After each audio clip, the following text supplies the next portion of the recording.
Before anything existed, there was silence. No sky, no oceans, no forests, no stars, no sound, not even a whisper. There was only God, limitless, eternal, present in a universe that had not yet taken its first breath. And in that vast, unimaginable emptiness, something beautiful was about to begin. This is the story of creation, the story of how everything you see, everything you know, even the breath inside your lungs, came into existence through the power of God. So settle in, take a deep breath, let your mind grow quiet, and step with me into the very beginning. In the beginning, God created the heavens and the earth, but the earth was formless, empty, covered in deep darkness, and the Spirit of God hovered over the waters like a calm, steady presence. Then God spoke, and when he spoke, light burst forth, radiant, pure, filling the endless void. Light and darkness were separated, and the very first day began. God saw that the light was good. On the second day, God formed a great expanse, a vast, gentle sky stretching far above the waters. The heavens took shape, soft blues blending with warm golds, a canvas prepared for everything to come. And God said that it was good. On the third day, the waters below gathered into seas, and dry land rose above them. From that land, God brought forth life, green grass, blooming flowers, towering trees, each one bursting with color and purpose. Fields, forests, mountains, and valleys, the earth began to breathe, and God saw that it was good.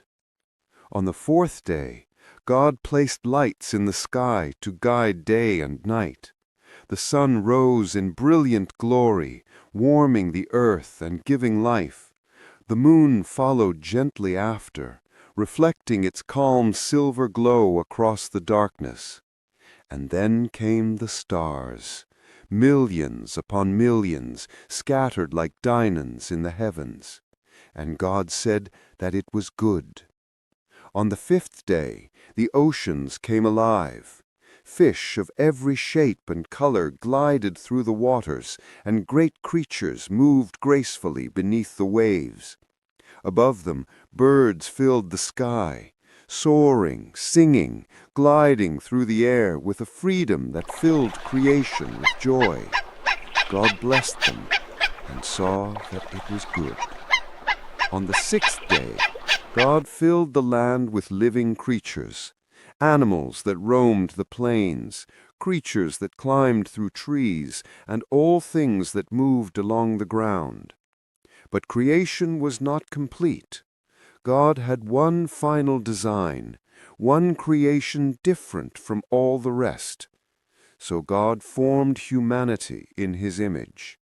He shaped the first man from the dust of the earth and breathed into him the breath of life, and the man became a living being.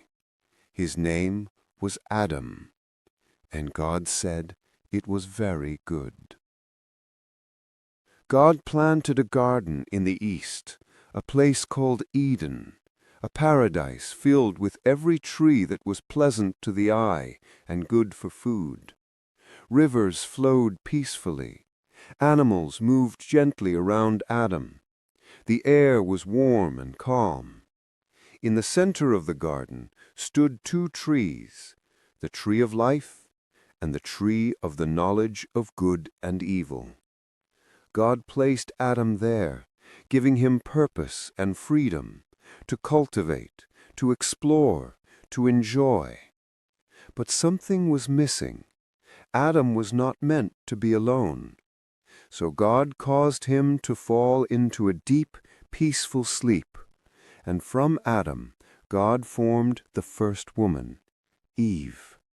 When Adam saw her, joy filled his heart, for she was like him, a companion, a partner, a gift. Together they lived in perfect harmony. No fear, no pain, no sorrow, only peace and the presence of God walking among them. But peace would not last. A serpent entered the garden, more subtle, more cunning than any creature God had made. The serpent whispered lies, twisting God's words, planting doubt where trust once lived. Eve listened. She reached out. She took the fruit, and she ate. Then she gave some to Adam, and he ate as well. In that instant, everything changed. Innocence faded. Shame awakened. Their hearts trembled for the first time. They hid from God, the one who had given them everything. God walked through the garden and called softly, "Where are you?" Adam stepped forward, trembling.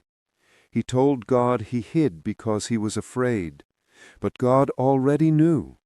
He asked gently, "Have you eaten from the tree I commanded you not to eat from?"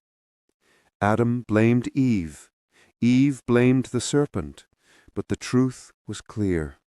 The world had changed forever. God spoke consequences, not out of cruelty, but out of truth. The serpent would crawl. Pain would touch Eve's life. The ground would resist Adam's work, and death would now be part of the human story. Yet even in judgment, God showed mercy. He made garments for Adam and Eve, covering them with care, like a parent still loving their children despite their mistakes. Then with heavy steps, Adam and Eve left the garden, a paradise behind them, a broken world ahead. But God had already made a promise that one day someone would come to undo the serpent's deception, to restore what was lost, to bring humanity back to Him. The story of creation is not just the beginning. It is the start of a journey God walks with us even today. He formed the world with care. He breathed life into humanity. He loved us even when we fell, and He promised redemption long before we ever understood our need for it. This is where the story begins, but it is far from where it ends. Take a breath, feel the stillness, and remember, the God who spoke light into darkness is the same God who speaks hope into your life today. This is the creation of the world.